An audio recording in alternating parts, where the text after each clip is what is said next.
যে বাংলাদেশ পুনর্গঠন করা খুব সহজ, খালি হাসিনার ছবিটা পকেটে রাখবেন, হাসিনা যা করছে তার উল্টাটা করবেন। এই কথাটা জামাত ইসলামী এনসিপি মাইনে নিচ্ছে, এইভাবে হাসিনা যা যা করছে তারা তা তা করা শুরু করছে। এই যে একটা নিরপেক্ষতার অভিশাপ 5 তারিখের পরে বাংলাদেশের মানুষের বুকে চাপাই দিচ্ছে, এই জন্য বিএনপির দালালি করাটাই হলো দেশপ্রেম।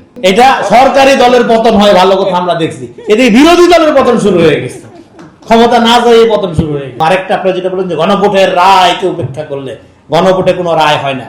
গণভোটে যদি 100% ভোট আসতো তাতে কিচ্ছু আসে যায় না। পার্লামেন্টারি ডেমোক্রেসিতে পার্লামেন্ট সার্বভৌম, সেখানে গণভোটের ভোটটা দেওয়া হয়েছে জনসম্পৃক্ততা যাচাইয়ের জন্য, সেটার কোনো ম্যান্ডেট নেই, সেটার কোনো এক্সিকিউটিভ পাওয়ার নাই। এখানে আইনের অনেক লোকজন আছে, গণভোটে যদি 100% ভোটে আসে তাতে কিছু আসে যায় না, সেটা কোনো ম্যান্ডেট না, সেটার কোনো লিগ্যাল এন্টিটি বা লিগ্যাল পাওয়ার তৈরি হয় না।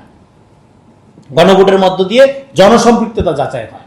এখন জনসম্পৃক্ততা যাচাই হওয়ার মধ্য দিয়ে এইটা এমন না যে এটা আপনি পার্লামেন্টের উপর চাপাই দিতে পারবেন যে পার্লামেন্ট এটা পালন করতে বাধ্য। নো, পার্লামেন্ট সমস্ত বিষয়ে আইন করার জন্য জনগণ ভোট দিয়ে পার্লামেন্টকে নির্বাচিত করে। আর জুলাই সনদ এখানে কতিপয় বিষয় মাত্র আছে, এবং এর বাইরে আরো বহু বিষয় আছে যেগুলো আমাদের জন্য দরকার, জরুরি, সেগুলো সংস্কার প্রস্তাবনায় আসেই নেই। কৃষি, শিক্ষা, স্বাস্থ্য, নারীদের বিষয় অনেকগুলো বলা যাবে। তো ফলে একমাত্র এটাকে একটা কিতাবুল মুকাদ্দাস, কমপ্লিট কোড অফ লাইফ, হ্যাঁ, এটা বানাবেন না, এটা মওদুদের তাফসীর না, হ্যাঁ, এটা দিয়ে কিছুই হবে না। তো ফলে আপনাদেরকে ওপেন থাকতে হবে, এবং নিজেদের রাজনীতিটা 5 তারিখের পরে সবচেয়ে রিস্কে আছে জামাতের রাজনীতি, কারণ এই ধরনের রাজনীতির বিরুদ্ধে গণ অভ্যুত্থান হয়েছিল, এটা ক্যাডার ভিত্তিক ওয়ান ডাইমেনশনাল পার্টির বিরুদ্ধে গণ অভ্যুত্থান হয়েছিল। আপনি নিজের রাজনীতিটা ঠিক করেন, ডেমোক্রেটিক প্রসেসের মধ্যে ফিরেন, হ্যাঁ, এবং অবশ্যই আপনি নিজের সিকিউরিটি চিন্তা করবেন, রুম টুম ভালো জায়গায় যাবেন, হ্যাঁ, এইভাবে আপনি, হ্যাঁ, অসহায় নারীদের দিকে না দাঁড়িয়ে আপনি আসলেই আপনার যেভাবে আপনি কি বলে যে আপনি প্রেমিক পুরুষ যদি হইতে চান, আপনি ওপেনলি প্রেমের জন্য লাইলি মজদুর ইতিহাস আপনারা জানেন ভালো করে, হ্যাঁ, আপনি ওপেনলি আসেন, অসুবিধা কি? এই তাবিজ কবজ বেশি আপনি নিরীহ নারীদেরকে যেভাবে আপনারা ইয়ে করছেন, হ্যাঁ, এটা তো আপনার কি বলবো যে এটা তো একটা মানে আলাপও করা যায় না সামাজিক স্তরে। রাজনীতির একটা পর্নোগ্রাফিক স্তরে নিয়ে গেছেন আপনারা। প্রত্যেকদিন ধরে নিতে একটা এটা সরকারি দলের পতন হয় ভালো কথা আমরা দেখছি, এদিকে বিরোধী দলের পতন শুরু হয়ে গেছে, ক্ষমতা না যায় পতন শুরু হয়ে গেছে।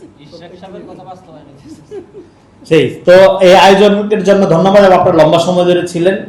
তবে আপনাদেরকে সোচ্চার থাকতে হবে, বাংলাদেশের গণতন্ত্রকে, হ্যাঁ, প্রাতিষ্ঠানিক রূপ দেওয়ার লম্বা স্ট্রাগল কেবলমাত্র শুরু হয়েছে।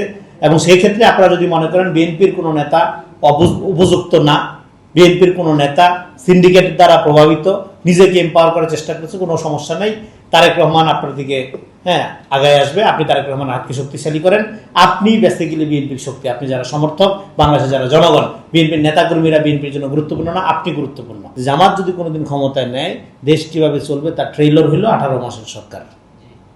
সেই ট্রেইলরে আমরা কি দেখেছি? সকাল বিকাল মব, নারী নিপীড়কদের ফুলের মালা দিয়ে বের করে নিয়ে আসা, এবং প্রচন্ড রকম একটা ট্রমাটিক কন্ডিশন তৈরি করা বাংলাদেশে যারা নিজের মত প্রকাশ করতে চায়। এবং আপনি যদি জামাতের পক্ষে না থাকেন তাহলে আপনি কোনোভাবেই নিরপেক্ষ না। এই যে একটা নিরপেক্ষতার অভিশাপ 5 তারিখের পরে বাংলাদেশের মানুষের বুকে চাপাই দিচ্ছে, এই জন্য বিএনপির দালালি করাটাই হলো দেশপ্রেম। এই কন্ডিশনের দিকে জামাত ঠেলে দিচ্ছে, কিন্তু বিএনপির দালালি, ধরেন মির্জা ফখরুল ইসলাম আলমগীর যেভাবে কথা বলতেছে, কোনো কিছু পরিবর্তন হয়নি, এই সংস্কারের ব্যাপারে বা মানুষের ভাগ্য পরিবর্তনের ব্যাপারে যে হতাশা, এটা তো জামাতের লোক এত কড়াভাবে কখনো বলেনি। ফলে বিএনপির রাজনীতির এই বিউটিটা আছে যে আপনি এখানে থেকেও বিরোধিতা করতে পারেন, গুরুত্বপূর্ণ পদে থেকেও বিরোধিতা করতে পারেন। কিন্তু এখন এই সমালোচনার পরিবেশ তৈরি করার জন্য প্রথমত দরকার প্রপাগান্ডার রাজনীতিকে প্রতিহত করা। এই জন্য আমি সরকারকে প্রস্তাব দিয়েছিলাম আপনারা একটা সাইবার সিকিউরিটি ফোর্স করেন, ওই যে পর্যটন পুলিশের মতো, বাণিজ্য পুলিশের মতো। আমি ধরেন নাগরিক হিসেবে আমার বিরুদ্ধে লক্ষ লক্ষ ফটোকার্ড ছাড়া হয়, তো আমি অভিযোগটা করবো কোথায়? এবং শেখ হাসিনার মতো ডিজিটাল সিকিউরিটি একটা আমরা করব না, কিন্তু নাগরিকদের তো সুরক্ষা দিতে হবে, সমালোচনার পরিবেশ তৈরি করতে হবে। প্রপাগান্ডার কারণে, সমালোচনার পরিবেশ তৈরি হওয়ার না কারণে বিএনপি সরকারের যে অগ্রগতি হওয়ার কথা সেটা হইতে পারছে না। সো এই জন্য আমাদের প্রপাগান্ডার এই রাজনীতিটাকে মোকাবেলা করতে হবে, এবং এই রাজনীতি মোকাবেলা করার জন্য বিকারের মতো অর্গানাইজেশন, এগুলো হলো একটা মানে কি বলবো যে খুবই যথেষ্ট না, কিন্তু তাদের ক্ষুদ্র সামর্থ্যের মধ্যে তারা যেভাবে আগে আসতেছে, এখন এইটাকে নানাভাবে এটাকে ধরেন বিএনপির ভিতরের এটাকে নিয়ে কনফিউশন তৈরি করার চেষ্টা করা হয়। তাদের চরিত্র হনন করতে তারা পিছপা হচ্ছে না। আলী হাসান ওসামা উনি এখন জঙ্গি না, কারণ উনি জামাতে জয়েন করেছে।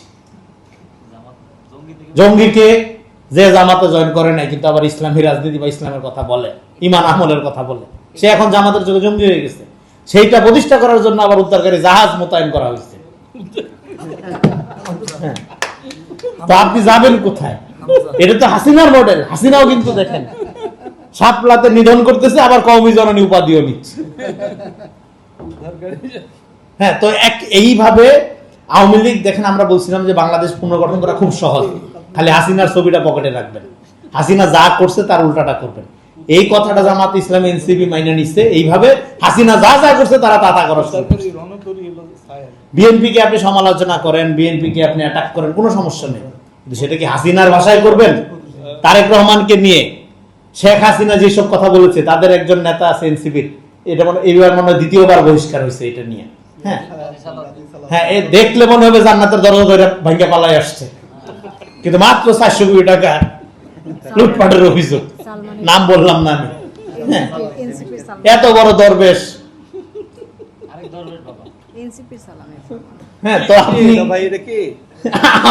সবাই চিনেন তার। এবং হ্যাঁ, সে তারেক রহমানকে, আপনার শেখ হাসিনা তারেক রহমানকে নিয়ে যা বলছিল, করাচিতে জন্ম, হ্যাঁ একদম সেই বক্তব্য সে দিচ্ছে। লিডার জুলাইয়ের একমাত্র বুড়া সমন্বয়ক না, জুলাইয়ের আগের তারিখেও দেখা যায় না। আরেকটা হলো, এখানে জুলাই গণ অভ্যুত্থান নিয়ে যেটা বলা হয়, আমরা যেটা বলছি, জুলাই গণ অভ্যুত্থানে একক কোনো মাস্টার মাইন্ড নেই। এখানে ঘরে ঘরে সমন্বয় গড়ে উঠছে, এখানে মাঠে লড়াই কইরা আওয়ামী লীগকে পরাজিত করতে হয়েছে। আমরা মাঠে ছিলাম, আমরা জানি। এখানে বিশ্ববিদ্যালয়ে বৈশা বক্তৃতা দেওয়ার মধ্যে দিয়ে কোনো আওয়ামী লীগের পতন হয়নি। এখানে গুপ্তভাবে ফেসবুক পোস্ট দিয়ে আওয়ামী লীগের পতন হয়। এখানে প্রত্যেকটা সেন্টার, 10 নম্বর, যাত্রাবাড়ি, চাংখারপুল, উত্তরা, প্রত্যেকটা সেন্টার এক একটা লড়াইয়ের ময়দান ফ্রন্ট আকারে হাজির হয়েছিল। এবং সেখানে পলিটিক্যাল ফোর্স রক্তাক্তভাবে, সশস্ত্রভাবে আওয়ামী লীগকে পরাজিত করে, মাঠ থেকে বিতাড়িত করে হাসিনার পতন দিয়ে ঘটাইছে।